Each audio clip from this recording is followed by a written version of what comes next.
येत्या बुधवारी अर्थात 27 ऑगस्ट 2025ला गणपतीची प्राणप्रतिष्ठा अशीच करा. केलेली पूजा सफल होऊन ती बाप्पांपर्यंत योग्यरित्या पोहोचेल.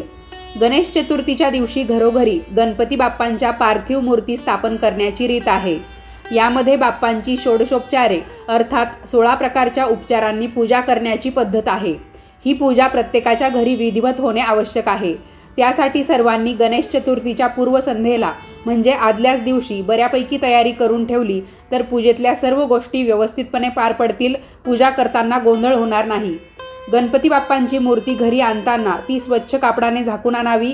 मूर्ती घरात घेताना घरातल्या स्त्रीने मूर्ती आणणाऱ्यावरून भाकर तुकडा ओवाळून टाकावा.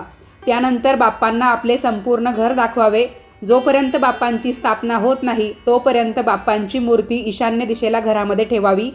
जोपर्यंत बाप्पांची स्थापना आपण करत नाही तोपर्यंत मूर्तीवरचा कपडा देखील काढू नये. घरच्या घरी सोप्या पद्धतीने मंत्र म्हणून गणपती बाप्पांची स्थापना कशी करायची, कोणत्या वेळेत करायची, तसेच जितके दिवस तुम्ही गणपती बाप्पा तुमच्या घरामध्ये बसवता तितके दिवस बाप्पांच्या पूजेत नेमकं काय काय करायचं हे पाहण्यासाठी आपल्या दिल्लीकर मराठी चॅनेलवरचा गणपती प्राणप्रतिष्ठा हा व्हिडिओ जरूर पहा. जर तुम्ही हा शॉर्ट व्हिडिओ यूट्यूबवरच पाहत असाल तर खाली दिलेल्या त्रिकोणावर क्लिक करून सुद्धा तुम्हाला लगेचच तो मोठा व्हिडिओ पाहता येईल.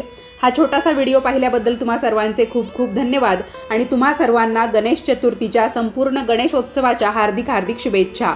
गणपती बाप्पा मोरया.